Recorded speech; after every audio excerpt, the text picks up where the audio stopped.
Guru Garanga Gandharvika Giridhari Shishi Radha Vinod Bihari Ju ki jai. Shri Govinda Gopinath Maran Mohan Ju ki jai. Nitya Lila Pravishtam Vishnupar Ashutara Shata Shishimar Bhakti Vedanta Narayan Gosai Maharaj Shila Gurudev ki jai. Nitya Lila Pravishtam Vishnupar Ashutara Shata Shishimar Bhakti Vedanta Swami Maharaj Shila Prabhupada ki jai. Nitya Lila Pravishtam Vishnupar Ashutara Shata Shishimar Bhakti Pragyan Keshav Gosai Maharaj ki jai.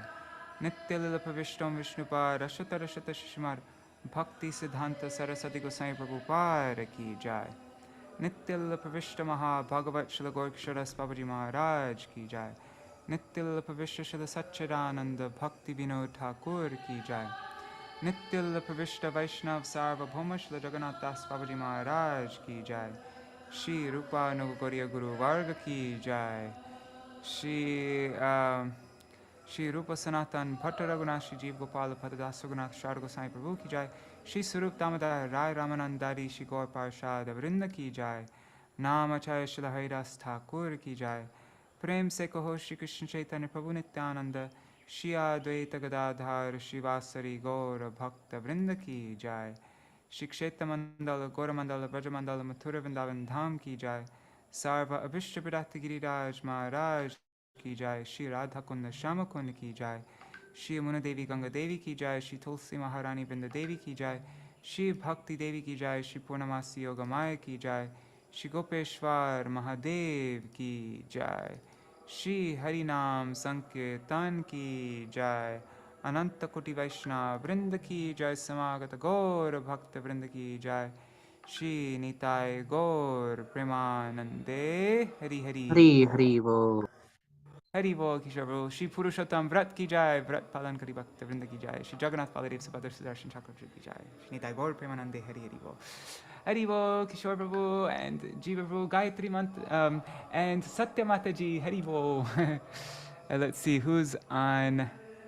I'm just checking who is on face. Hey, where did it go? I somehow closed the window. Anyways, I'm just checking right now. Sorry, I might miss people who've joined on YouTube and Facebook because I didn't have it open. So if you wrote any messages there, I can't see them right now. Anyways, oh,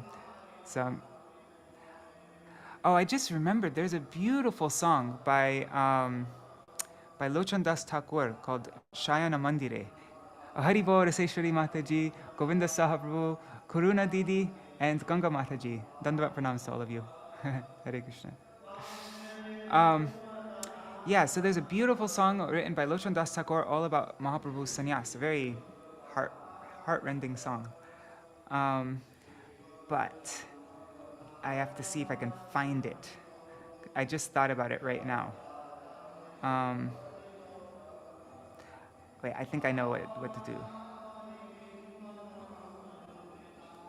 Let's see if this works.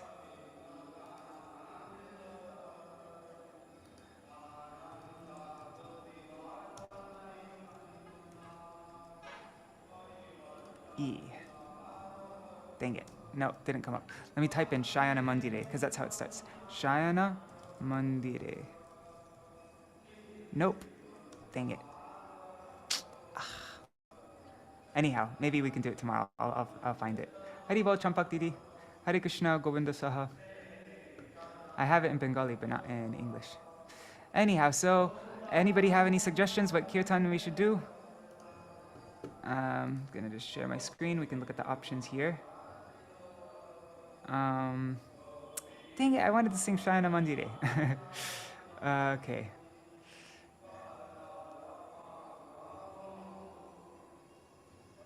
So, did we do Manare Kahana Gora Kata yet? I think we did that already. No, we haven't. We haven't? Okay, let's do that one then. Yeah, let's do that one. Okay, and then, yeah, let's do that one. Manare Kahana Gora Kata.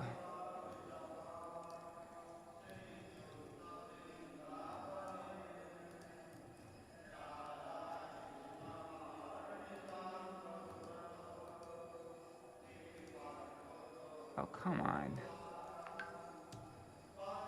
Why is it not coming up? There it is. Oh, I'm just looking at the chat. Okay, we haven't sung that. Great. Okay. O mind, just speak about Gaur. Gaur's name is the abode of nectar and the embodiment and bestower of divine love. In sleep, there is Gaur. In dreams, there is Gaur. Gaur is the star of my eyes. In life, there is Gaur. In death, there is Gaur. Gaur is a most precious necklace. Keeping Gauranga inside my heart, I will sit in a secluded place, and according to my heart's desire, I will keep my eyes fixed on his moon-like form. Without Gaur, I cannot live. I have made Gaur the essence of my existence. May my life be spent chanting the name of Gaur. I do not desire anything else. Gaur's movement, Gaur's appearance, Gaur's smiling face, Gaur's love, and Gaur's form all penetrate my heart. Gaur is my dharma. Gaur is the object of my karma, and Gaur is the essence of the Vedas. I surrender my life at Gaur's lotus feet. Gaur will take me across the ocean of material existence. Narahari begs for the shelter at the feet of the servant of that person in whose heart the sound Gaur and the treasure of Gaur has manifested. Okay. Let me make a page break here so you can see the translation. 1 second. There. All right.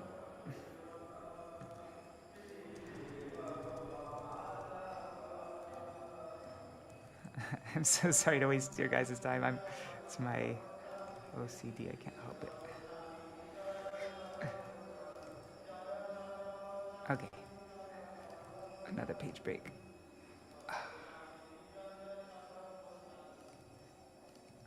All right. No. Okay, I'm just getting my mridanga and then we'll start.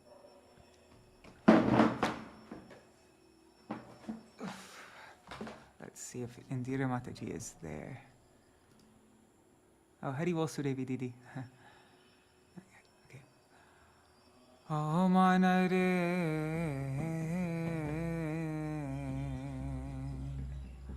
Kaho na Gaura Katha manare, kaho na Gaura Katha, Gaure Rana Ami Aradha Piriti Murati Data. Ami Aradha Piriti Murati Data Manare Kahana Gaura Katha Manare Kahana Gaura Katha Shayane Gaura Swapane Gaura Gaura Nayane Shayane Gaura Swapane Gaura Gaura Nayane Tara Jivane Gaura Marane Gaura Jivane Gaura Marane Gaura Gaura Galara Gaura Galar Hara Hiyara Majhare Gaurange Rakhiye Hiyara Majhare Gaurange Rakhiye Birole Bosiyaro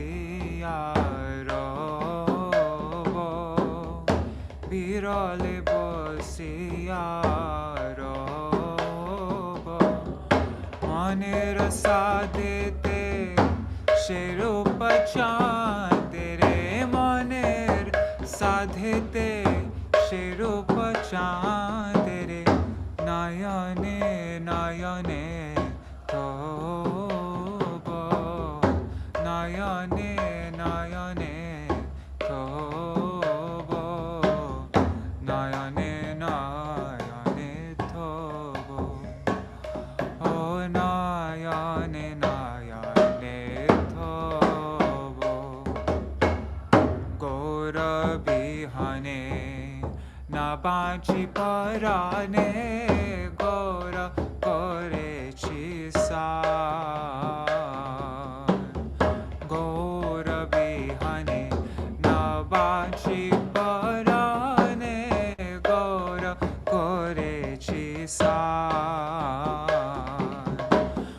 Gour বলিয়া যাও জীবনা গৌর বলিয়া যাও জীবনা কিছু না চাহিব আর কিছু না চাহিব আর গৌর বলিয়া যাও জীবনা কিছু না চাহিব আর কিছু না চাহিব আর মনরে কহনা গৌরা কথা মনরে কহনা গৌরা কথা গৌর গমনা গৌর গঠন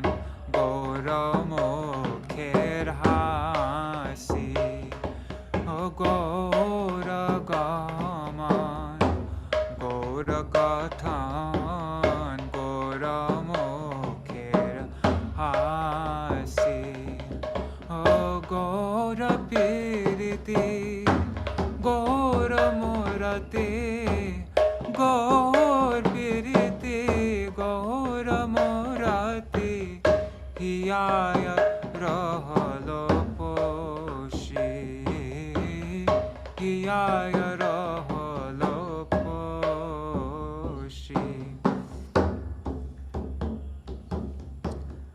গৌর ধরম গৌর করম গৌর বেদের সার গৌর ধরম গৌর করম গৌর বেদের সার গৌর চরণে পরাণ সপিনো গৌর চরণে পরাণ সপিনো গৌর করিবেন পার গৌর করিবেন পার গৌর চরণে পরাণ সপিনো গৌর করিবেন পার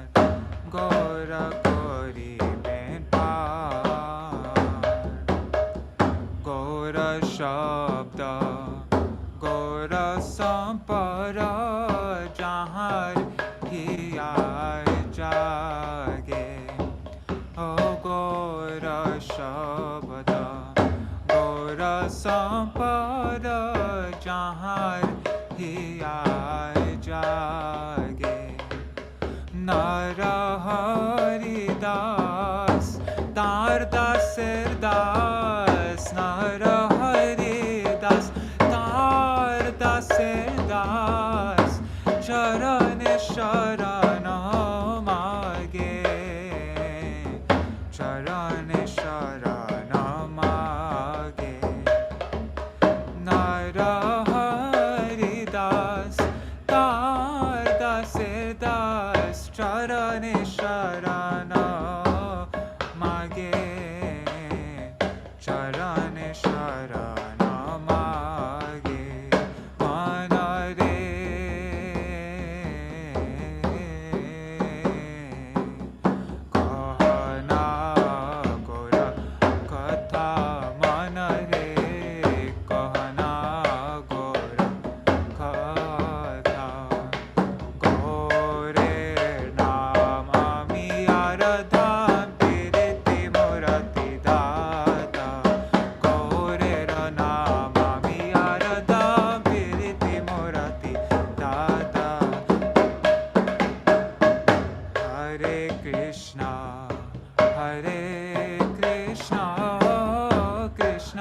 Krishna, Hare Hare, oh Hare Rama, Hare Rama, Rama Rama, Hare Hare, Hare Krishna, Hare Krishna, Krishna Krishna, Hare Hare, oh Hare Rama, Hare Rama, Rama Rama, Hare Hare,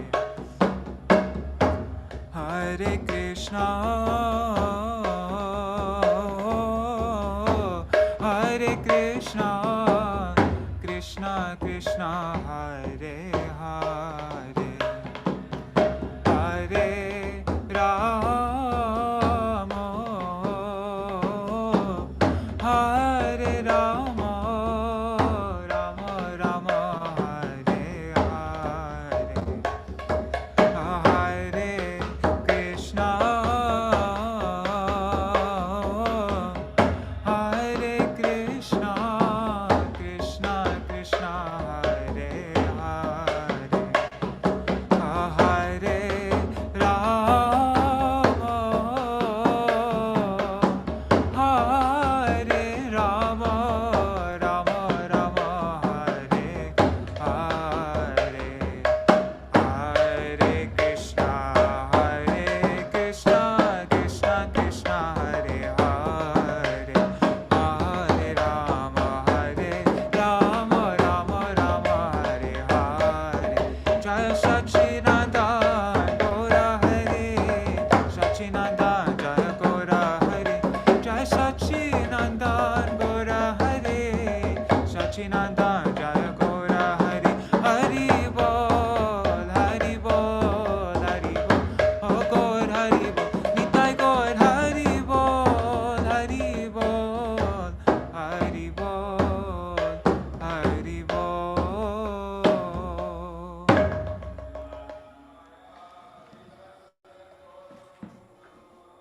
Jai Sachinandan Gaur Hari Ki Jai. Yeah, so I'll see if I can find that song later on. Shayana Mandire, Gauranga Sundar, Utila Rajani Sheshe. Where is it? Anyways, yeah, it's a really beautiful song. Okay, sharing my screen now. We're going to recap the first half of this 5th chapter, The Tragedy of Separation. But before we start, we will do short Mangala Charan. Ajnanatimirandhasya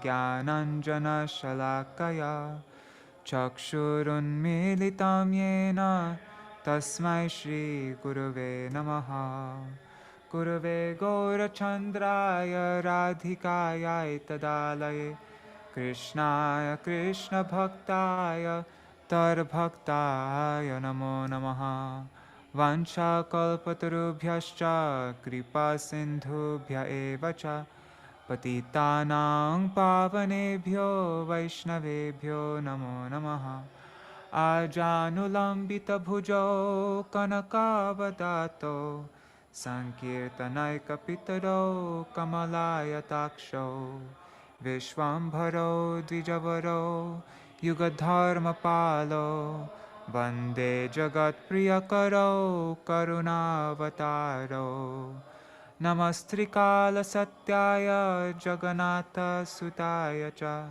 Sabhrityaya Saputraya Sakalatraya Te Namaha.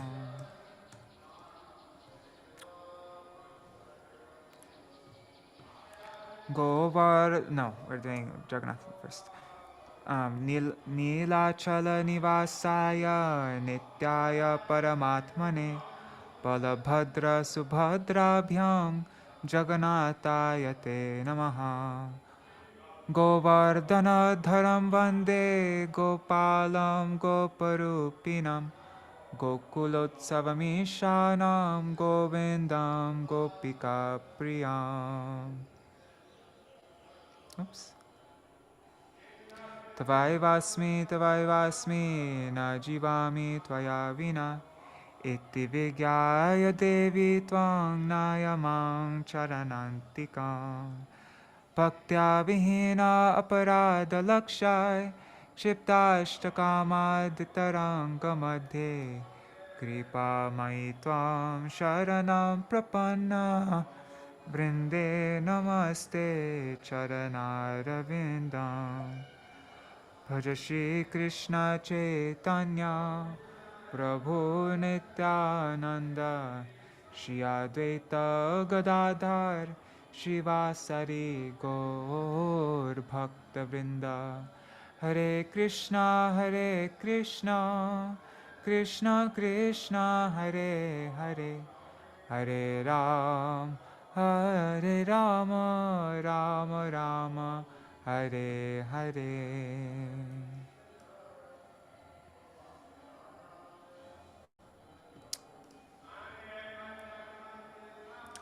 All right, so does anybody have anything that they want to, any thoughts or anything that they want to share from yesterday's reading? If not, we will just start with going over, start with the recap. Oh, I forgot to open it up, 1 second. Yeah, so if anybody has anything to share, now is the time. Hare Krishna Shubhananda Prabhu. Where is it? There.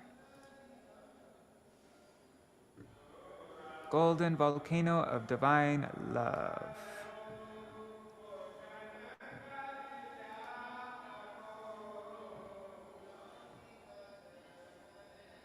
A tragedy of separation. So the previous chapter ended with what led up to Mahaprabhu's leaving, right? Yes. Yeah, so they were not, Mahaprabhu came to give everybody Krishna Prem, but people were starting to criticize him, and that was going against the very purpose of his coming there. Instead, rather than getting Krishna Prem, they were only making aparad.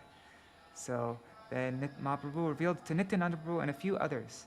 He said, on the last day of the first month of this year, I shall take sannyas. So a tragedy of separation. According to solar calculation, it was on the day of Makar Sankranti, an auspicious conjunction of the stars, that Nimai Pandit went to Katwa to take sannyas. After this, he would become known as Sri Caitanya Mahaprabhu. He swam across the Ganges and in a wet cloth ran towards Katwa. Just before this, he told only a few of his friends, including Nityananda Prabhu, Gadadhar Pandit, Mukunda, and others. He said, the time when I will accept the robe of renunciation is very near. Just a few days before this, an opposition party had been raised against Nimai Pandit. Those who believed that material nature is the highest principle and that consciousness is a product of matter began to abuse Nimai Pandit. He thought, I came to deliver the lowest of men, but if they commit offenses against me, there will not be hope for their upliftment. Suddenly he said, I came with that medicine which gives the greatest relief, but now I find that their disease is rapidly growing worse and seems beyond treatment. It will take its own course towards doom.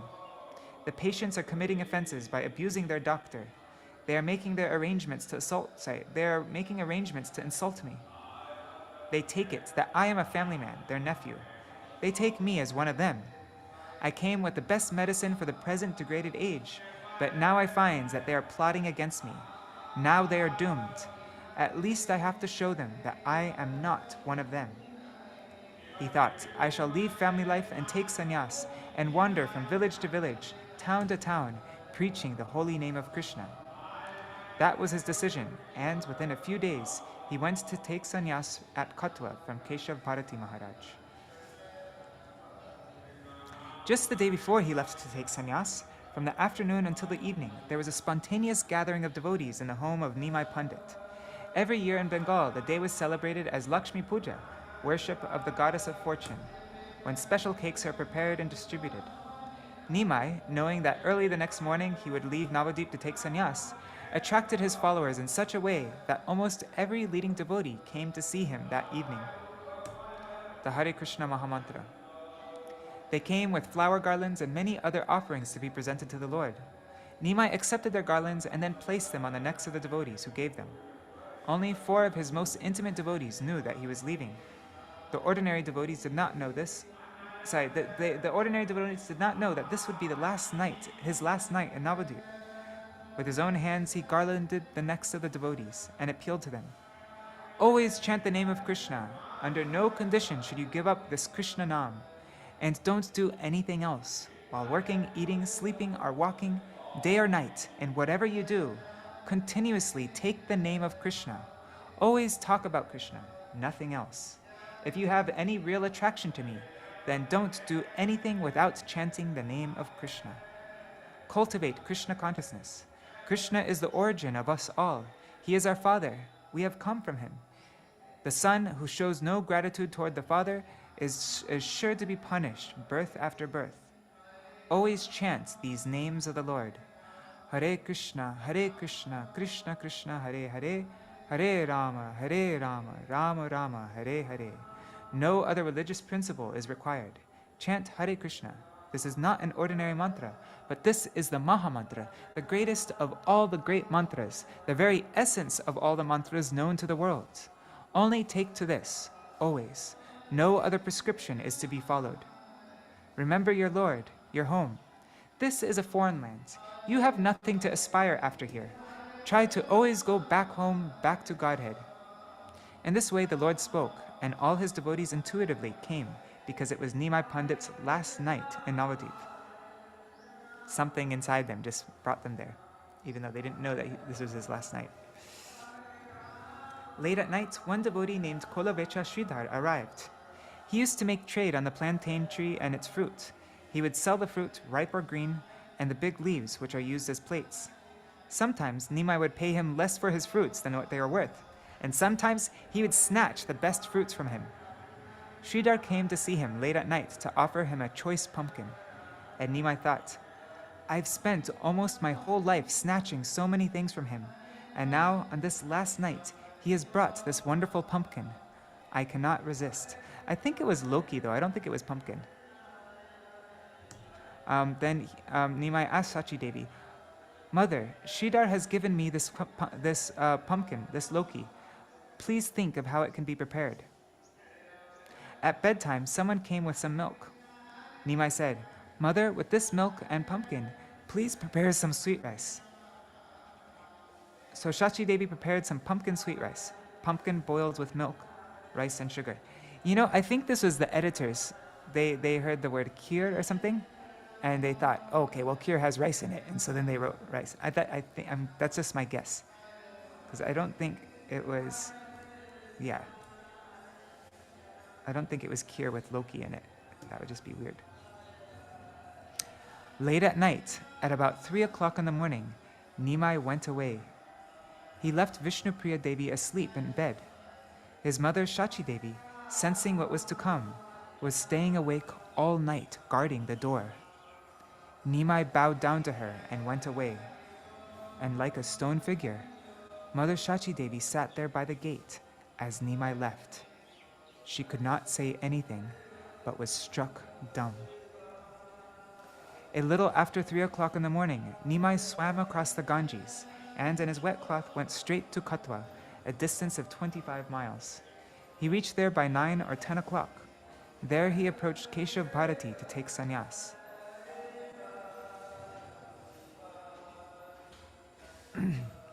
When my Gurudev tells this pastime, he always talks about how in the morning time, Mahāprabhu was being extra affectionate to Vishnupriya Devi. And it made Vishnupriya Devi suspicious because usually Nimai was just absorbed in Harinam Sankirtan and wasn't giving her that much attention. But on that day, Nimai decorated her hair and was doing all sorts of things, like being extra affectionate. And also, I think it was that morning, her nose ring fell off. It broke and fell off when she was bathing in the Ganga, I think. And there's all these inauspicious signs. And my Gurudev gives an example, with a kerosene lamp, right before it goes out, there's one last poof, like with the fire ignites like really big and then it goes out. And so it was like that with Mahaprabhu leaving. Okay, so Mother Shachi's sadness. I'm reading everything right now, but I should start skipping around. I'll skip around when we get to Keshav Bharati. In the early morning, the devotees came to see Nimai and found Shachi Devi like a statue sitting at the door. The door was open. Everything was empty. "What's the matter, Shachi Devi?" they asked.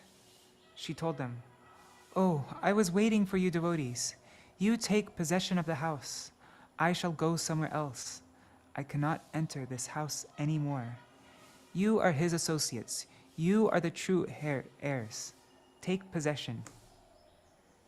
They began to throng around her and console her. "You will go?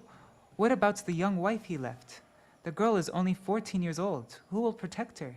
You can't shun the responsibility given to you. It is on your shoulders." In this way, they came and consoled her and tried to give her some hope.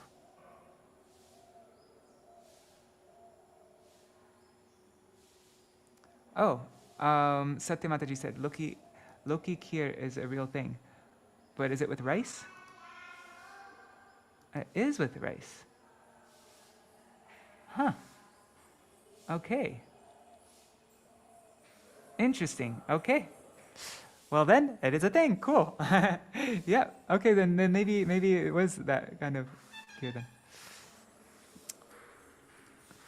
Because I've had Loki kheer just with, but that's the first time I saw it was with rice. So okay, it's probably maybe not a mistake then.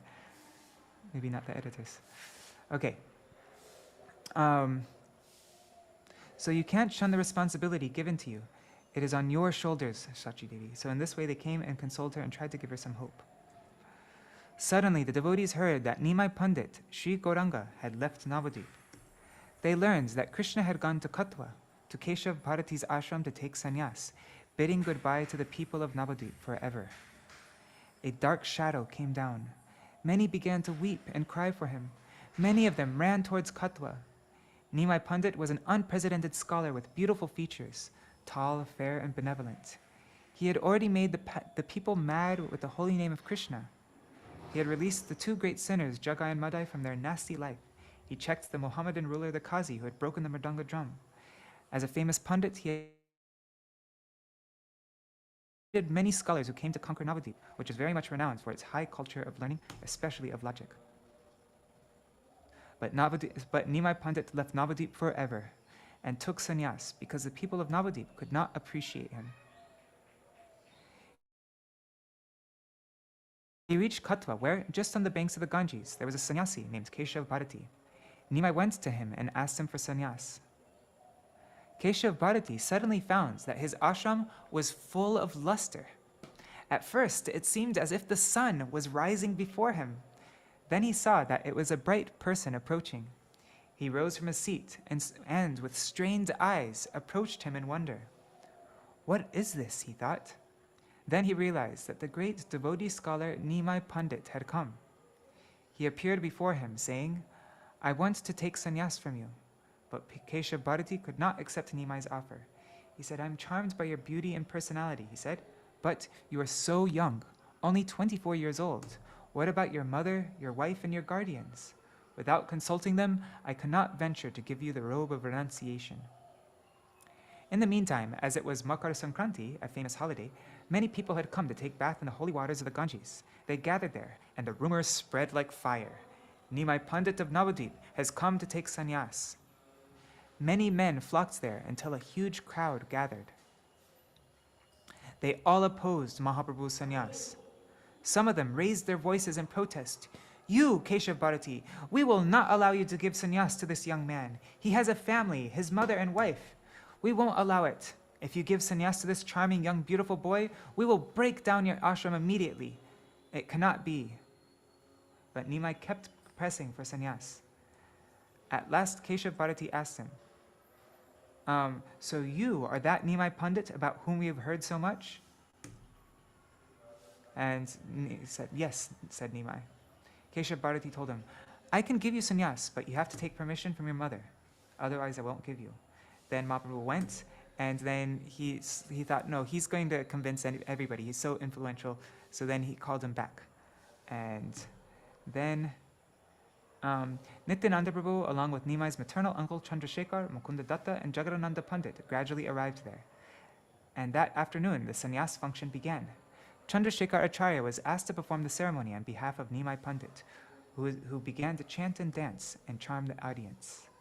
Then Srila Śrīdhara Gosvāmī Maharaj gives this verse from his Prema Dhamma Deva Stotram. The translation is, while showers of tears fell from the eyes of millions, he delighted in having his beautiful hair shaved away. Millions of voices sang the glories of Krishna as Sri Krishna Caitanya accepted the staff of renunciation. From that time on, wherever he went, whoever saw him in the dress of a sannyasi cried in grief, I sing the glories of that beautiful golden God, the giver of divine love. This all took place 474 years ago. That was when Srila Śrīdhara Maharaj spoke this, so that's probably close to 500 years. No, yeah. No, it's more than 500 years ago now. What is it? It's Gorabda 537, I think? Anyways. And he was 24 years old. So, anyways, Nimai Pandit was senseless. Oh yeah, okay. So then there is the barber. So many people were crying aloud, what a horrible thing is being done here. Who is the creator of the sannyas? Then Nimai Pandit was smiling. After the barber was ordered repeatedly, somehow he was forced to shave Nimai's head. At first he could not venture to touch his hair, saying, I can't touch him. But at last he had to do the service of shaving the beautiful curling hair of the beautiful face of the 24-year-old genius boy. He began with his shears. Some people could not stand the scene. Some even became mad. In the midst of the weeping, wailing, and crying of the threatening mob, it was done. Mahāprabhu's sannyas was in 1510. Okay. Nimai Pandit was senseless. After being only half-shaved, he stood up and began chanting in kirtan and dancing in ecstatic joy. After he was shaved, the barber promised, I will never again shave anyone with this hand. I would rather live by begging. This is my last service as a barber. After this, that barber took up the occupation of a sweetmaker. Then Chandrasekhar Acharya, the maternal uncle of Nimai Pandit, was deputed to take charge of the rituals in the ceremony of sannyas. When the mantra is to be conferred, Nimai Pandit asked Keshav Bharati, is this the mantra you'll give me? I heard it in a dream. He whispered the mantra into the ear of his guru, who accepted, saying, yes, this is the mantra I shall give you. Then that mantra was given. And the name of this sannyasi was not given in an ordinary way either. A most peculiar name came through Keshav Bharati, Krishna Caitanya. Oh, it's been 513 years since Mahāprabhu took sannyas. Cool, thank you. Okay, so he got the most peculiar name, Krishna Caitanya. None of the 10 names generally given to sannyasis was given to Nimai Pandit, but the name that was given to him was Krishna Caitanya. As soon as they heard that name, the mob began to cry, Shri Krishna Caitanya Mahāprabhu ki jai! All glories to Shri Krishna Caitanya!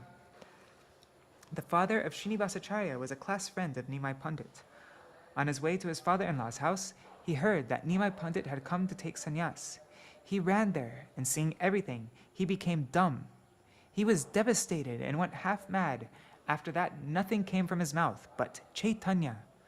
After he had heard the name Krishna Caitanya, whatever anyone said to him, he would only say, Caitanya.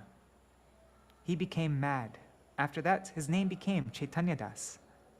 His former name vanished, and everyone used to call him Caitanya Das. He could not stand the scene of Nimai Pandit's sannyas. Sri Chaitanya Mahaprabhu, newly dressed in red robes, embraced his guru, and both of them began to dance, chanting the name of Krishna. After some time, the meaning of the name was given.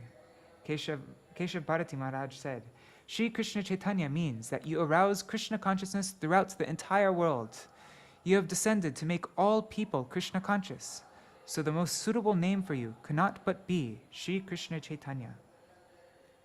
Mahāprabhu was very cheerful, thinking, I'm going to relieve so many souls from their eternal misery and affliction. I have promised to deliver the whole world from this ocean of misery and take them to the nectarian world. And now I'm going to accept that task. He was cheerful, but everyone around him was diving in the ocean of despair and sorrow.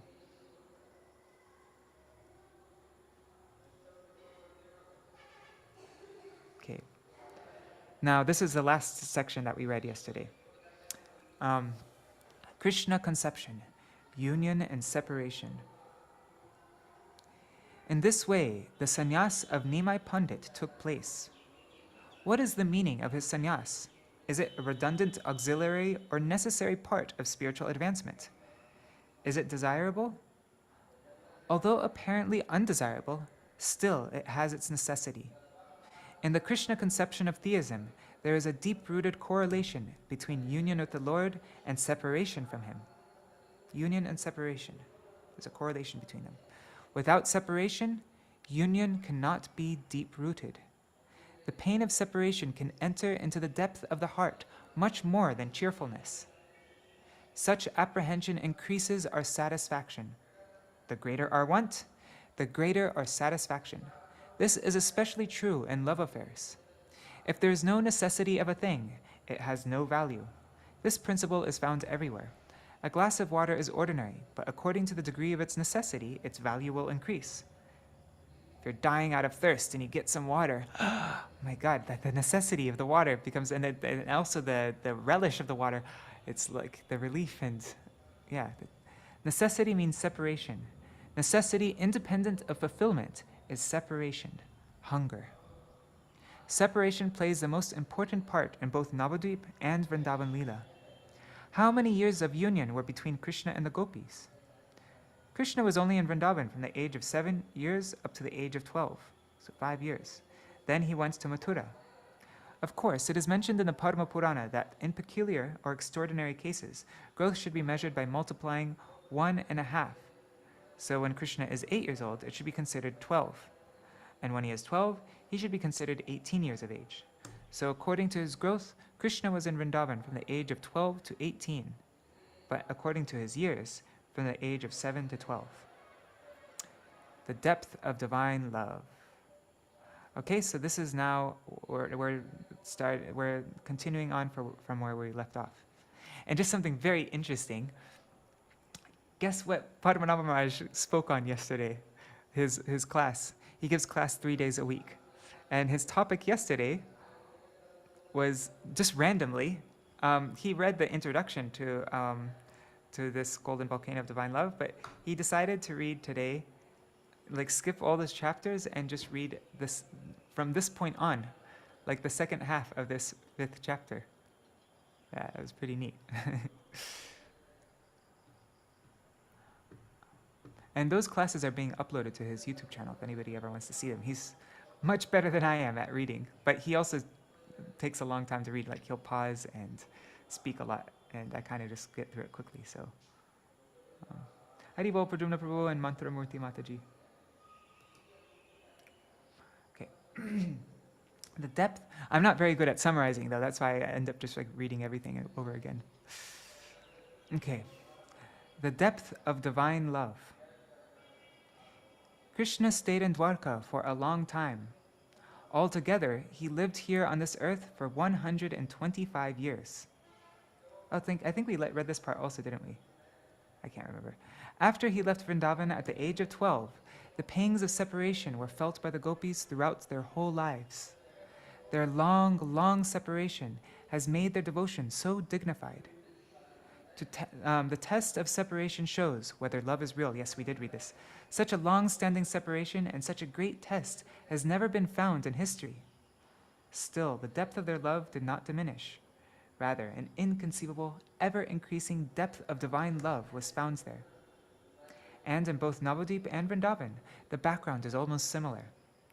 In Navadvip, to gain victory over the opposition party, Mahāprabhu left his household life.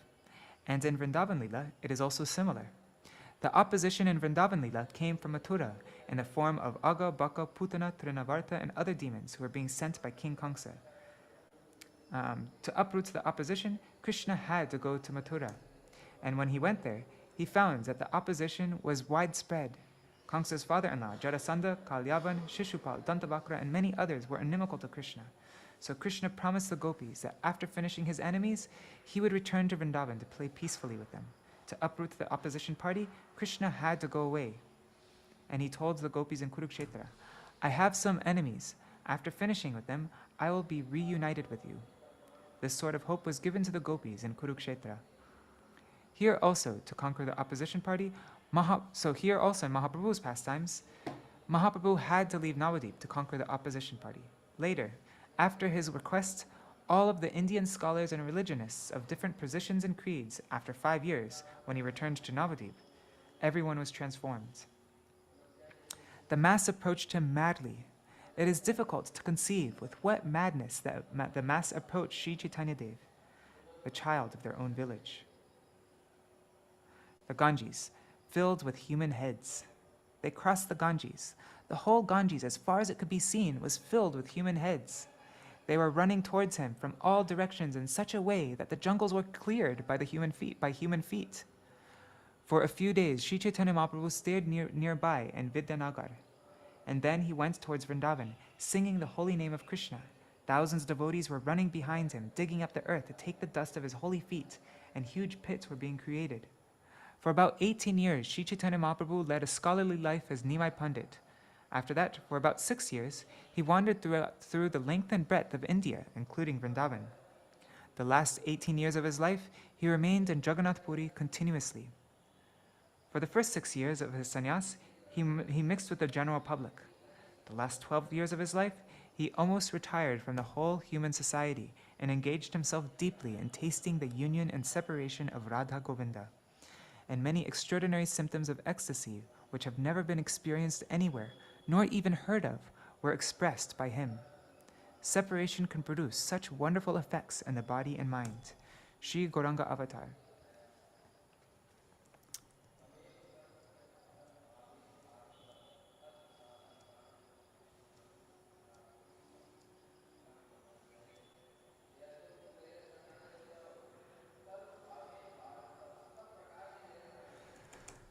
Okay, good.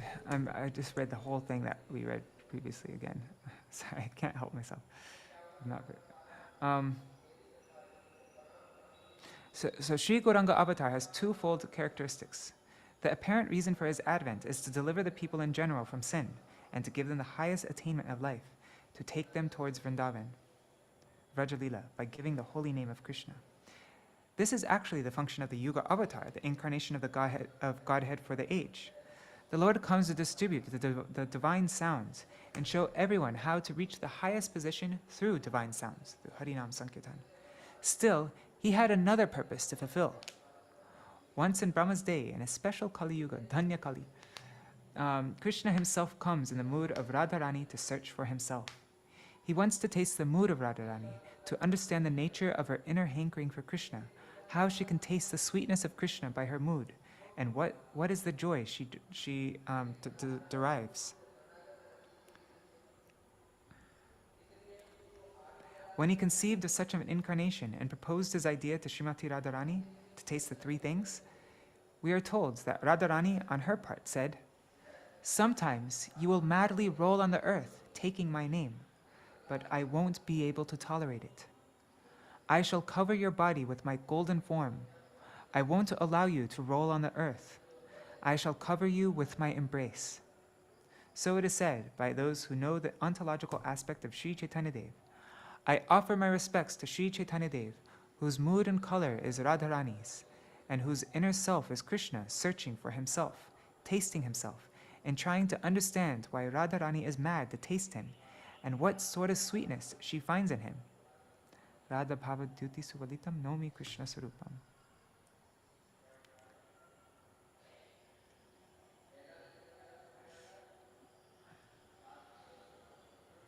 Okay.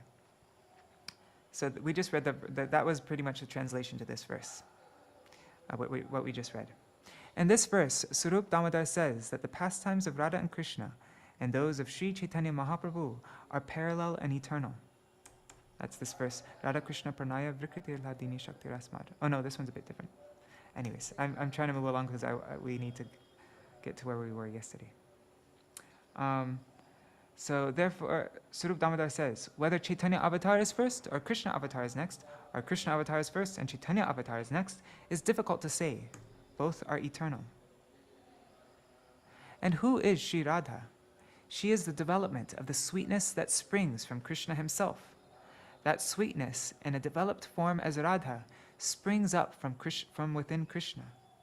Srimati Radharani is a particular potency coming out of Krishna himself.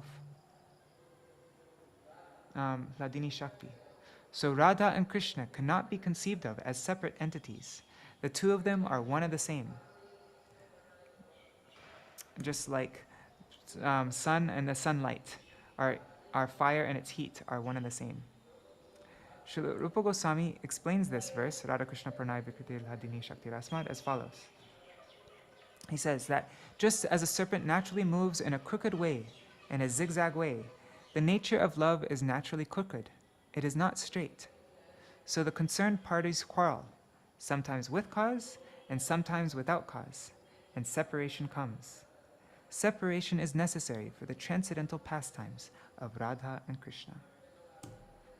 Okay, so this is where we read up to yesterday. Sorry, guys. But I think we'll be able to finish in time. We only have 60 of these pages left, so that's enough time. Just checking again the comments. Haribo Indira Mataji. So there are 4 kinds of separation. There's Purvarag, Man, Pravas, and Prem Vaichitya. Okay, got that. Purvarag, Man, Pravas, Prem Vaichitya. Purvarag means before meeting. This is found when the Radha and Govinda are not actually meeting, but somehow one has come in remote connection with the other's name, portrait, or something of that nature. When the Radha hears Krishna's name or the sound of the flute, no real meeting is there, but there is some connection. The sound of Krishna's flute, a picture of Krishna, or Krishna's name may bring about Purvarag. And Krishna may experience something similar by hearing the sound of Srimati Radharani's name. In this way, there are pangs of separation, but no actual meeting. The name is so sweet that he cannot contain himself, and she cannot contain herself. When the holy name of Krishna enters within Srimati Radharani's ear, she becomes perturbed, thinking, Is a name as sweet as this possible within this world? This is her reaction, and she experiences this also. She feels, I can't meet him. A pang of separation comes within her heart. That is Purvarag, the pain of separation that comes before meeting. So it's separation filled with an anticipation, like, yes, I'm just about to meet him, but there's separation also. Man is another kind of separation. Man means that when meeting, there is some difference between them in trifling matters. This is the very nature of love. Therefore, Srila Rupa Gosvāmī says that love moves in a curved way like a serpent. It is not diseased, but this is the nature of the path of love. Sometimes with a trifling cause, or with no cause, a feeling comes that he is neglecting me, he wants to avoid me. And thereby, Srimati Radharani thinks, I don't want his company. Although cent% appreciation is there, still, for the time being, some opposing sentiments spring up from underground. A clash comes in the sentiments of the two, and one wants to avoid the company of the other. So as Purvarag, and then Man. And now he's going to go more into Man, transcendental jealousy. Oh, no, now he's going on to... What about Pravas, though? He didn't explain what Pravas is. Anyhow. Now the fourth one, Prem Vaichitya, jealousy rises to such a degree that although they are already together, still some sort of thought comes within and makes them think that they are far away from each other. These different kinds of separation are found only in the Madhur Ras. Prem Vaichitta is that condition which arises when Krishna is there and Radharani is just nearby. But seeing her own shadow reflected on the body of Krishna, she is so jealous that she thinks that it is another lady. So great pangs of separation come within her, and she thinks, "What is this? Another lady is there." Her mind revolts, but her friend Lalita is warning her. "What are you saying? It is only your own image reflected there. Can't you see it?" Then Radharani comes to her consciousness. She particularly notices, "Oh, it is my own shadow." Then that feeling is immediately gone. This is an example of Prem Vaichitta. These are extremely high transcendental subjects. And although this is not to be discussed in details, this is the nature of divine love in union and separation. Both are interdependent, for one cannot stay without the other. And separation is created willfully to enhance union. It's created willingly by Krishna, not by Radharani. Okay, now this is the third one. Another kind of separation is called pravas. There are two types of pravas. One is when the separation is for a limited time. Another is when one has left the country for a far-off place, as when Krishna went to Mathura to attend to other duties. These are the four types of separation pangs between the lover and the beloved. Of course, these transcendental topics are very high, and we should not indulge in them carelessly, for if we project mundane characteristics into the higher plane, our future realization will be harmed. Our mundane experience will tend to take us down, so we must proceed with caution. What we conceive of at present is not to be found in the plane of Krishna's pastimes. It is a far higher plane of existence than the realm of our experience. Yeah, what we conceive of, this is not found in Krishna's pastimes. It is a far higher plane of existence than the realm of our experience. Our vision is adulterated. We only have an alloyed conception of the original thing. We must keep this in mind, and with this caution, we may deal with these things. It is safer to deal with the topics of the separation between Radha and Govinda than with their union. Of course, we must understand that the pain of separation experienced by Radha and Govinda has nothing to do with this plane. And so, with this caution, we may talk to some extent about separation, but it will be extremely dangerous for us to discuss or think of when Radha and Govinda and their intimate friends are combined, enjoying each other's company. Because if we deal with the pastimes of Radha and Krishna with any mundane conception, we will create an offense. So to conceive of the union of Radha and Govinda is more dangerous than cultivating feelings of separation, as Mahāprabhu has shown by his example. In separation from Krishna, Sri Caitanya Mahāprabhu is thinking, I can't tolerate even my own life without Krishna. Without his grace, without his company, I cannot maintain my undesirable existence. This kind of mood helps us, but still we should not imitate it. Rather, we must respectfully accept it as our highest ideal. This will help us brush aside our filthy, unwanted habits, our anarthas. If some tears come, however, we should not think that we have realized the highest stage. That sort of thinking should be avoided. Sri Caitanya Mahaprabhu himself says, I don't have a drop of divine love within me, for otherwise, how could I maintain my mundane life?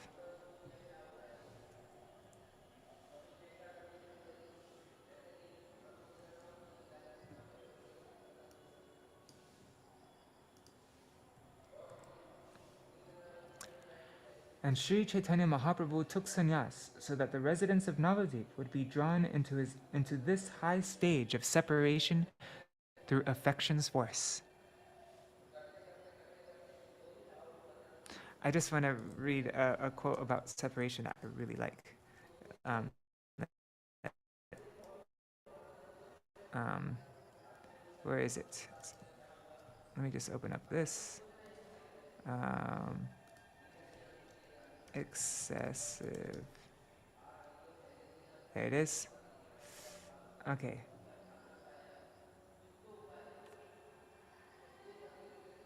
Okay, so why is it so important? This is from the Gaudiya Patrika.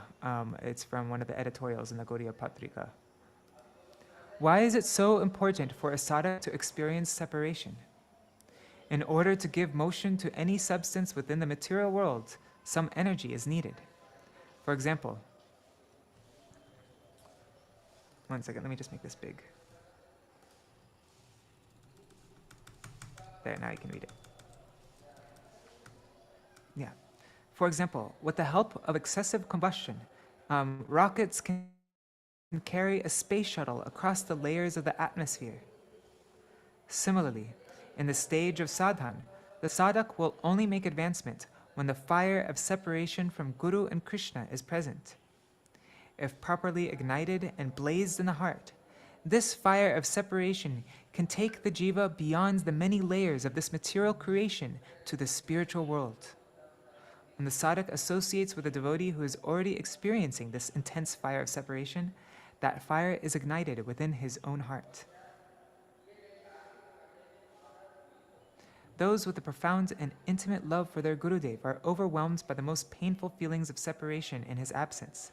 Conditioned souls like us cannot possibly imitate the genuine feelings of separation experienced by Krishna's eternal associates. If we ever feel the slightest trace of what they feel, our lives will become successful. That was the main thing, is when we're separated, when the pure devotee leaves this world or like that, then that's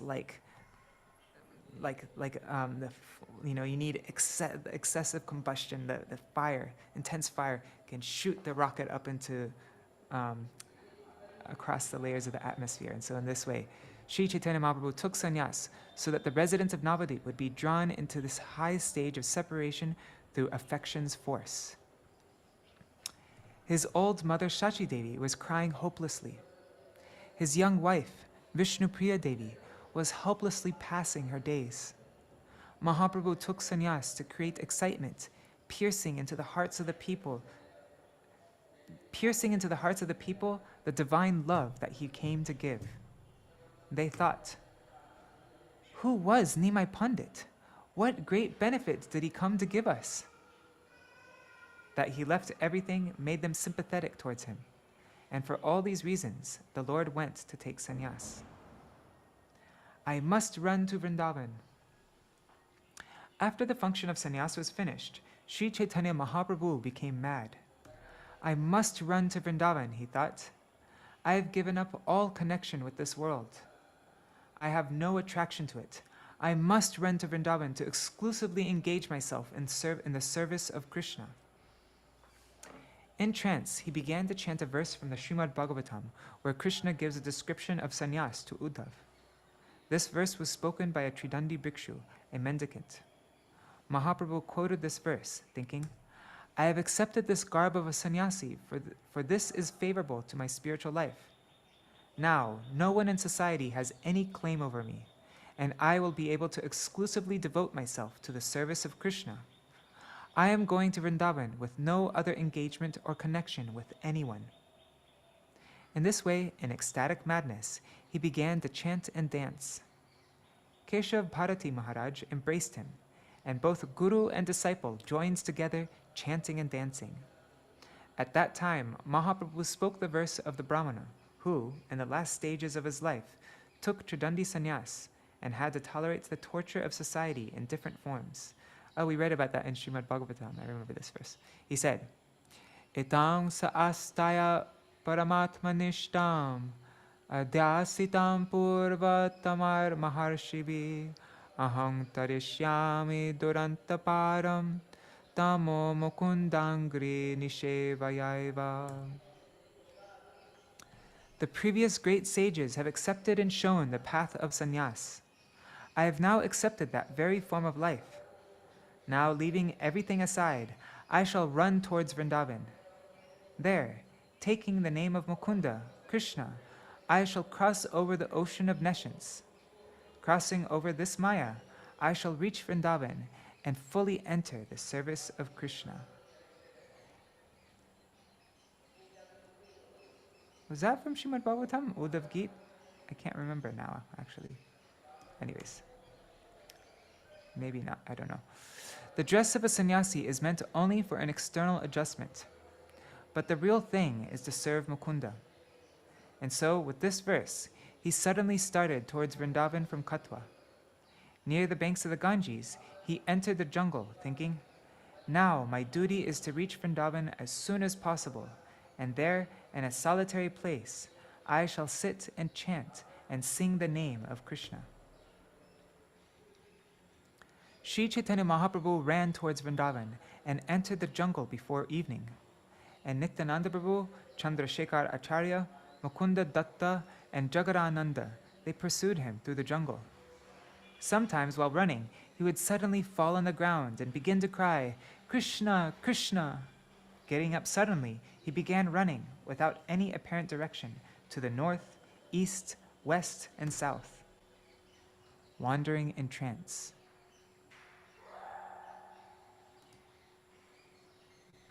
Hari Bol Janardhan Prabhu. Wandering in trance.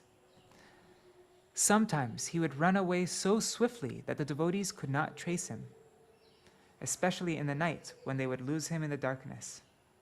Then they would all be disappointed, thinking, Sri Caitanya Mahaprabhu, our Lord and Master, has left us. But suddenly they would hear him far away, crying, Krishna, Krishna, Krishna, in a piteous, wailing tone. Then they would run in that direction and see that he was lying on the ground, crying, Kaha mor prananath murali vadan, Kaha karo kaha pao vrajendra nandan. Where is my beloved Krishna? I cannot tolerate his separation. Where is the Lord of my life, who is playing his flute? What shall I do now? Where should I go to find the son of Mahārāja Nanda? In a piteous, heart-rending tone, he was crying. In a bewildered state, with no consciousness of any particular direction, he would say, Who are you? I am going to Vrindavan. Why are you disturbing me? After nursing him, again they began to start towards the west, towards Vrindavan. Sri Caitanya Mahaprabhu continued wandering in trance, but the great attraction of his devotees did not allow him to go towards the west. Taking advantage of his trance, Nityananda Prabhu somehow coaxingly turned Mahaprabhu's face towards Shantipur. It is mentioned in the Chaitanya Bhagavat that beginning from Katwa, they went west. They went west until they reached a place near Rakṣaka, about 6 miles northeast of Dubrarajpur and the district of Birbhum. In Vishramtala, on the other side of the Ajay River, there is a place which is observed as the seat of Sri Caitanya. There, they say, Sri Caitanya Mahaprabhu turned his face from the west towards the east, or from Vrindavan to Shantipur. They wandered throughout the remaining evening, and then another day and night. Finally, on the third day in the evening, he returned through Kalna to Shantipur through the arrangements of Nityananda Prabhu, who appeared before Mahaprabhu in the red cloth of a renunciate. Sri Caitanya Mahaprabhu, although so familiar with him, couldn't recognize Nityananda. He saw a sannyasi before him and thought, I am going to Vrindavan, and here is a sannyasi in front of me. He said, O Shripad sannyasi, where are you going? I shall go to Vrindavan with you. How far is Vrindavan from here?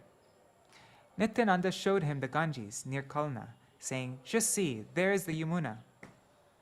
Mahaprabhu said, Oh, we have come so near the Yamuna. Then he took his bath in the Yamuna, singing this verse. Chirananda bhano sadananda suno paraprema patri drava brahma gatri Aghanang lavitri Jagatshema Datri Pavitri Kriyan Novapur Mitra Kriyan Novapur Pavitri Kriyan Novapur Mitra Putri. Something wrong with that. Anyways, that's Caitanya Chandrodaya Natak 5:13. O daughter of the sun, although you have appeared in the form of water, you are most dear to the son of Nanda, who is the spiritual son. You dispel the sins of all sinners. Please purify this mortal body. Just before Sri Chaitanya Mahaprabhu arrives there on the banks of the Ganges, Nityananda Prabhu sent Chandrasekhar to inform Advaita Acharya to come. When Mahaprabhu asked Advaita Acharya, "Is that you, Advaita? How did you know that I was in Vrindavan?" Advaita Acharya said, "This must be some sort of joke. Wherever you are is Vrindavan, and it is my fortune that you have come here near the Ganges." "Oh, it is the Ganges?" "Yes." Then Mahaprabhu, regaining his consciousness of this world, said, "Oh, then it is the conspiracy of Nityananda Prabhu. He has brought me here to the banks of the Ganges and told me it is the Yamuna. It is all a hoax. I have fallen prey to his hoax." I've always heard that, this is the first time I've ever heard that Nityananda Prabhu dressed up like a sannyasi and then told Mahaprabhu himself. I usually hear that Nityananda Prabhu went and told some kids to tell some cowherd boys to say to Mahaprabhu when they see him, that to point him towards this direction when he asks which way is Vrindavan. Anyhow, I see there's something in the chat. Yeah, Kishore has also heard that. Anyways, it's interesting. So Advaita Acharya, so it is all a hoax. I have fallen prey to Nityananda's hoax. Advaita Acharya argued, No, Nityananda Prabhu has not spoken any falsehood. You have really taken bath in the Yamuna.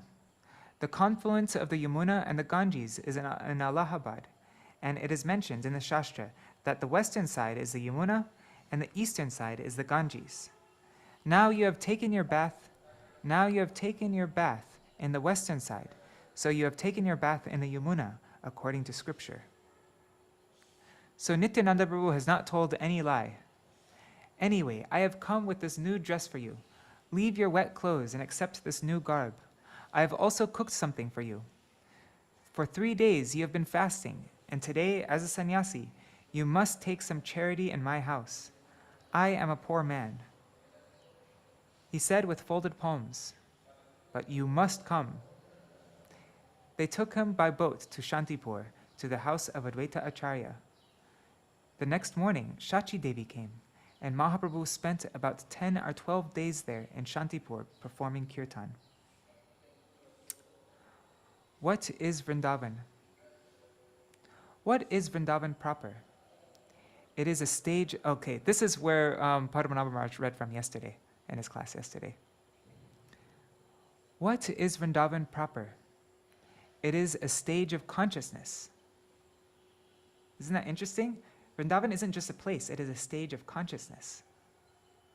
In different stages of consciousness, there are different subjective realities. Everything springs from the willpower of the Lord. He is the subject, and his potency and sweet will is all subjective. The Lord said, "Let there be light," and there was light. He said, "Let there be water," and there was water. He said, "Let there be earth," and there was earth. If, like a hypnotist, the higher subject wants to make the lower subject see something, he cannot but see that thing. We are all in the subjective, imaginary world, but above imagination is the super-subjective plane of reality. So Krishna reveals himself to one who has developed pure consciousness. And in the stage of pure consciousness, one can perceive the true nature of subjective reality. Sattvam Vishuddham Vasudeva Shabditam. To show us that Vrindavan is everywhere, Mahaprabhu was running here and there in ecstasy. When they met, Advaita Prabhu told him, you must be jesting when you say you are going to Vrindavan. Wherever you are, that is Vrindavan. We have that experience. What you say is very peculiar. I am going to Vrindavan. Simply to teach us the value of Vrindavan, you are posing in this way. Yesterday, Padmanabha Maharaj told about in New York when Srila Prabhupada was in his room, and it wasn't easy to get into Srila Prabhupada's room. And so he thought maybe he could have darshan of Srila Prabhupada through the back. And he went into this area, or like through Srila Prabhupada's window or something like that. And he went into this area, and this is in very, dirty, drabby part of New York, hardly Vrindavan. But when he went there, and he was just in the area outside of Srila Prabhupada's room, he said that this experience just hit him so hard that he never forgot it for his whole life. He remembers he was actually in Vrindavan. Like, where am I? I'm not in New York. And this is just outside of Srila Prabhupada's room. And there was like a couple trees there or something like that. But it's still like very, drabby, dirty New York place. And he felt Vrindavan so real and powerfully. And I wrote an article about this on Vine of Devotion, all on this topic, about wherever the pure devotee is, that is Vrindavan. And I wrote about Badger, like how my Gurudev turned Badger into Vrindavan. Anyways, that's, I could go on about this, but we need to move on. So, the land of love. Vrindavan, the highest plane of divinity, is a stage of consciousness. Above the plane of awe and reverence found in Vaikuntha is Vrindavan, the land of simplicity and divine love. The peculiarity of the inhabitants of the highest plane of consciousness is that they do not feel that they are in Vrindavan. It is aprakrita, supramundane. Now, Srila Śrīdhara Gosvāmī is going to get very deep into what this word aprakrita means. It's a very deep word.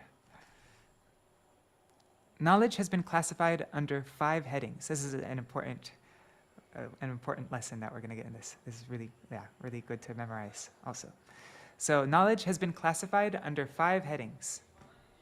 The lowest is knowledge acquired through one's own sense experience, pratyaksha. And I think, I mean, I'm not a Sanskrit expert, but I think aksha means eyes, or perception. And so prati means direct. So direct perception. So prati aksha, and then you combine prati aksha together with sandhi, it becomes pratyaksha, direct perception. What we have experienced through our senses, that's pratyaksha, our own sense experience. That is the first stage of knowledge. The next higher stage is knowledge that we have not experienced with our own senses, but have gathered from the experience of others, poroksha. So that's para, aksha, poroksha. So that's, para means others, and aksha, perception. Okay, so what we've gathered from the experience, the perception of others. Just as the scientists have their experience, and we have gathered some knowledge from their inventions and discoveries. We know so many things of the world by the scientists of others. The third stage is above the stage of human experience, aporoksha. Okay, so it's above the experience of others, of human experience. It is something like deep sleep. When we awaken, we say, I slept very happily. I slept a very good sound sleep. But when in deep dreamless sleep, we have no consciousness of that state. When we return from a deep dreamless sleep, we experience some awareness of that experience, but it is hazy. Aporoksha is a sort of hazy experience which is indistinct, where the subject and the material object come together, and the material object vanishes into the subject. Shankara Acharya the great proponent of impersonalism, explains the gradation of consciousness up to this point.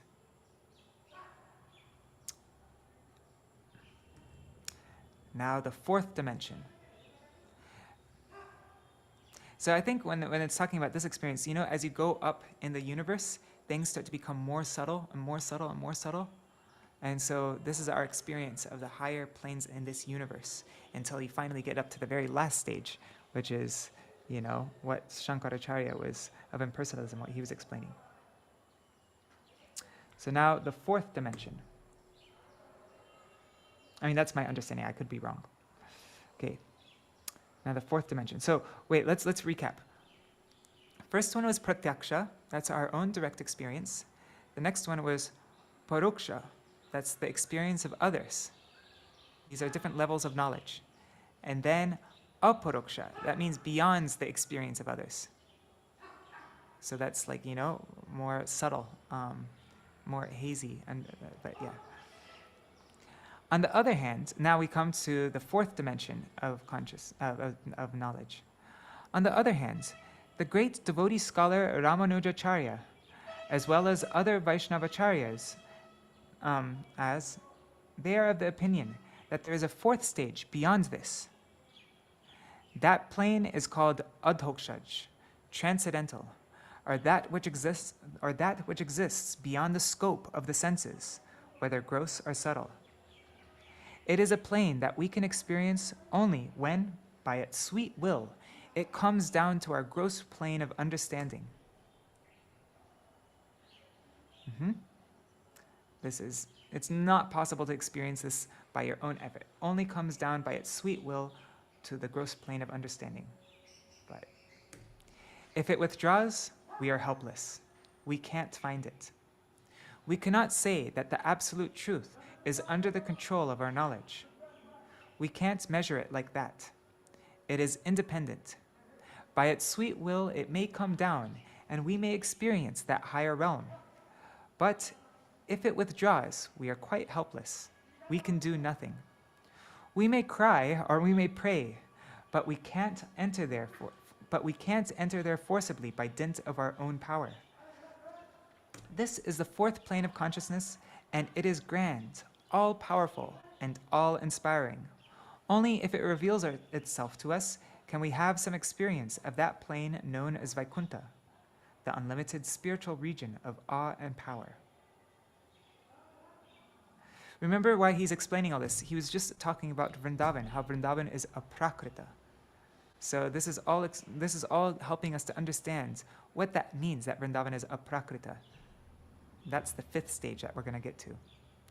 So first is pratyaksha, paroksha, aparoksha, adhokshaj. Okay. That is the adhokshaja plane. So there's pratyaksha, direct experience through sense perception, then paroksha, learning through the experience of others, then aparoksha, the negative plane of indistinct consciousness. Okay, I guess that's Brahman realization, aparoksha. Sorry, I explained it wrong before. It's Brahman realization. And then the fourth dimension, adhokshaj. So that's Vaikuntha. We are underground. Real knowledge is above, on the surface, beyond our experience. If we can pierce through the thick coverings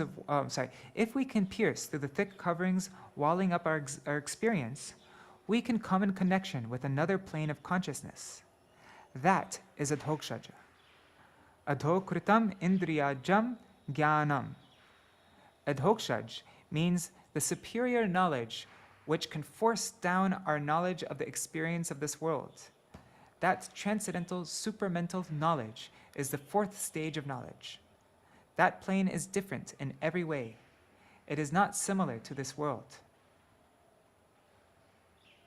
Yeah, doesn't adha mean going down? And so it's that knowledge which comes from the material world that, right? I have to look that up actually. But anyways, yeah, it's that spiritual knowledge which can force down our knowledge of the experience of this world. That's adhokshaja. It is not similar to this world. It is different from this plane in every way. That's an important point. Adhokshaj is different from this plane in every way. It is not similar to this world at all.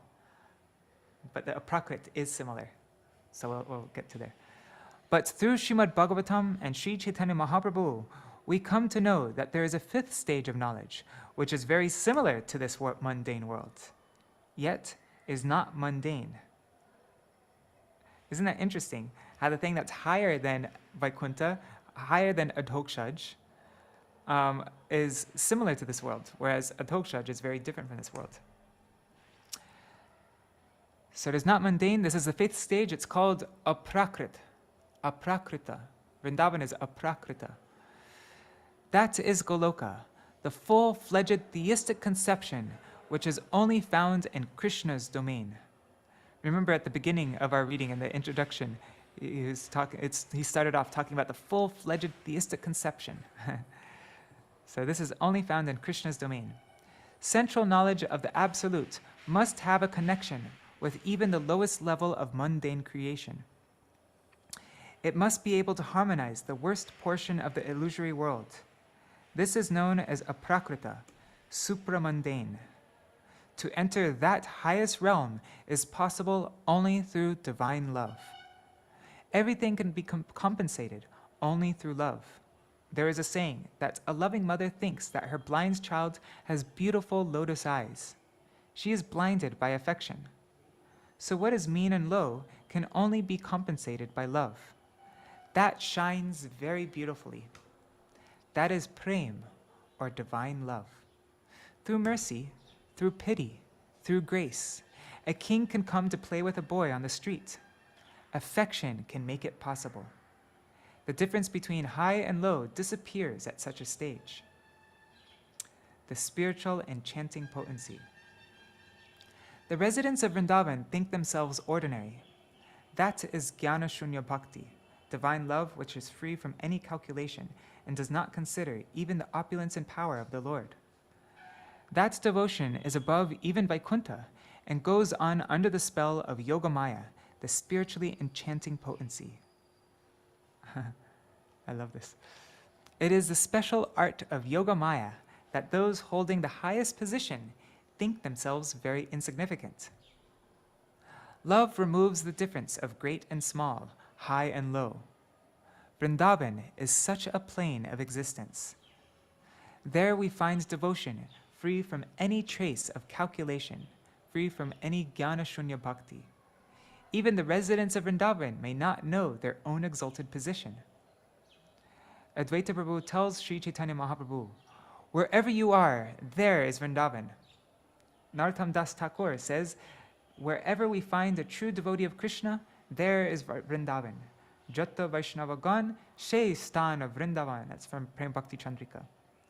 Outwardly, we may think that they are members of this ordinary world, but the object of all their conversation and behavior is Vrindavan. Still, although they are in Vrindavan, they do not feel themselves to be there, so they don't actually understand their own true position. They are not conscious of their own exalted position. A king, when he is not very conscious of his power, thinks of himself as an ordinary person. It is something like that. Someone may be a great doctor, but through affection, he may do the work of a nurse for his patient. Out of his love and affection for the patient, he may come down to do such work, but still he is great. This is the beautiful nature of Vrindavan life. It is without the attitude, the air of bigness. Although they are really great, they appear to be simple. Power dressed in love and affection, couched in humility. That is Vrindavan. I'm going to reread that. Power dressed in affection and love, couched in humility. That is Vrindavan. And that is also Navadvip. Śrīmad Bhagavatam and Sri Caitanya Mahaprabhu say that this is the highest and most laudable place for us to live. There the Supreme Lord Krishna and the gopis are living in the forest. There we find no grandeur or big buildings. But if we have a true eye for grandeur, we'll see it in Vrindavan. From an impartial judgment of the facts, their position is very great, but through humility, they have apparently descended to our level. It is a very sweet and beautiful form of life that we find in Vrindavan. And Mahāprabhu came to show to us through Śrīmad Bhagavatam. He came to show that to us through Śrīmad Bhagavatam. Krishna is the Lord of that land, and the cows, hills, forests, and the Yamuna River are all creating a favorable environment there. So Mahāprabhu took sannyas to teach us, to take us up and make us the permanent inhabitants of that place. He says that actually our real self lives in that plane. Our real self lives in that plane of Vrindavan. But unfortunately, our consciousness has become focused outside. Now we are captured by the mundane aspect of this creation, and we think that we are suffering. But this is all illusion. We must get relief from this mania.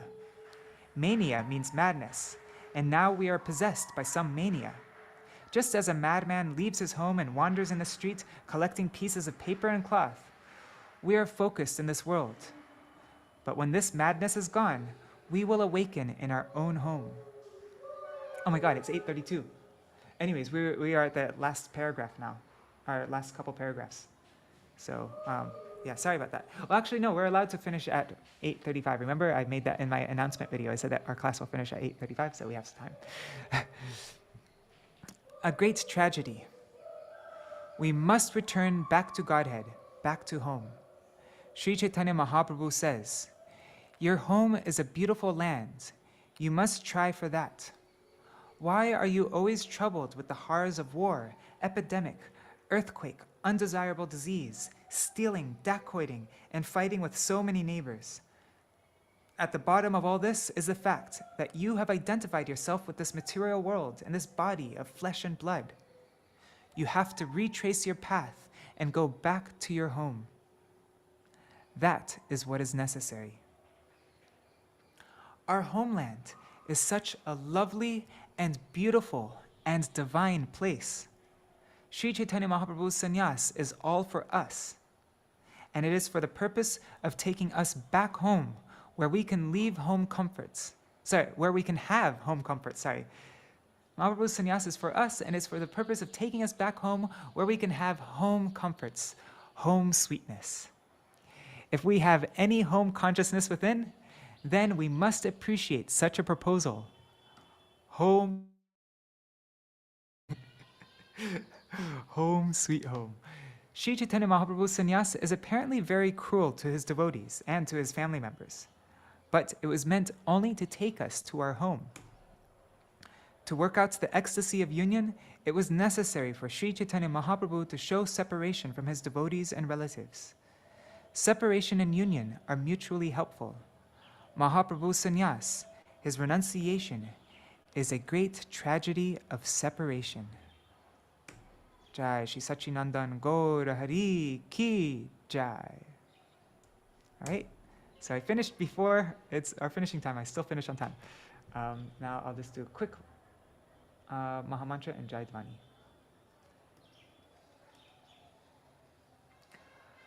Hare Krishna, Krishna Krishna, Hare Hare, Hare Ram, Ram Ram, Hare Hare. Hare Krishna, Krishna Krishna, Hare Hare, Hare Ram, Ram Ram, Hare Hare. Hare Krishna, Krishna Krishna, Hare Hare, Hare Ram, Ram Ram, Hare Hare. Hare Krishna, Krishna Krishna, Hare Hare, Hare Ram, Ram Ram, Hare Hare. Hari Bol, Hari Bol, Hari Bol, Gaur Hari Bol, Nitai Gaur Hari Bol, Hari Bol, Hari Bol, Hari Bol. So tomorrow I'm not going to do such a long recap like I did today. Sorry, today we read like 9,000 words. That's more than we've ever read before. All right, but I'll just start from that last part for the recap next time. Okay, Jai Sachinandan Gaur Hari ki Jai, Shishi Radha Vinod Bihari Ju ki Jai, Jai Srila Gurudev ki Jai, Srila Param Gurudev ki Jai, Srila Prabhupada ki Jai, Shri Rupanu Gauriya Guru Varga ki Jai, Sapasha Gaur Nityananda Prabhu ki Jai, Shri Radha Krishna Gopa Gopigan ki Jai, Shri Giriraj Maharaj ki Jai, Shri Tulsi Maharani Vrinda Devi ki Jai, Shri Purushottam Vrat ki Jai, Vrat Palankari Bhakta Vrinda ki Jai, Shri Purushottam Kshetra, Shri Purushottam Dev, Shri Jagannath Baladev Subhadra Sudarshan Chakra Ju ki Jai, Shri Golden Volcano of Divine Love ki Jai, Shri Srila Bhakti Rakṣaka Śrīdhara Gosvāmī Mahārāja ki Jai, Abhina Vrindavan Shri Navadip Dham ki Jai, Shri Harinam Sankirtan ki Jai, Ananta Koti Vaishnava Vrinda ki Jai, Samagata Gaur Bhakta Vrinda ki Jai, Shri Nitai Gaur Premanande Hari Hari Hari Hari Bo. Vrindai Tulsi Devai Priyai Keshavashita Krishna Bhakti Pradadevi Sattvatai Namo Namaha Vancha Kalpatarubhyascha Kripa Sindhubhya Vacha Patitanam Pavanebhyo Vaishnavebhyo Namo Namaha. Dandavat pranams, everybody. Hare Krishna. Okay, so we are 2 minutes over time. It's not way too bad. All right, if anybody wants to go, you can totally go now. But if anybody has anything to share, any thoughts, you can do that now. If you want, Kishore Prabhu or Satya Mataji or anybody. Otherwise, we'll end for now, and we'll see you all tomorrow. Oh, one thing. Tomorrow is the beginning of the second part. We'll read the epilogue, but then there's the second part of this book. It's part 2. And what is part 2? Remember, Mahāprabhu is, the book is called Golden Volcano of Divine Love. And so Mahāprabhu is the golden volcano. And what is the lava? Do you remember? Kishore Prabhu, can you say what is the lava of the golden volcano of divine love? Param Vijayate Shri Krishna Sankirtanam. Shikshashtakam. Yes, Shikshashtakam. I think the lava really, it refers to Mahaprabhu's Vani, but what is the essence of Mahaprabhu's message came through the Shikshashtakam. And Srila Śrīdhara Gosvāmī said, yes, that's the lava, Shikshashtakam. So part 2 is getting into the lava. And that's what we're going to start tomorrow. There's 8 chapters, and Srila Śrīdhara Gosvāmī gives such a beautiful explanation of each verse of Shikshashtakam. And so I'll see you all there for that. All right, so I guess that's all for now. You don't have anything to share, right, Kishore? I mean, I do, but maybe next time, because what I'll share will probably go on for 10 minutes or something. Okay, and tomorrow the reading will be shorter. I won't go so over time. I won't do such a long recap like I did today. All right, ending the video now. And, Right. Right. Yeah, save that for tomorrow then. All right. Haribol.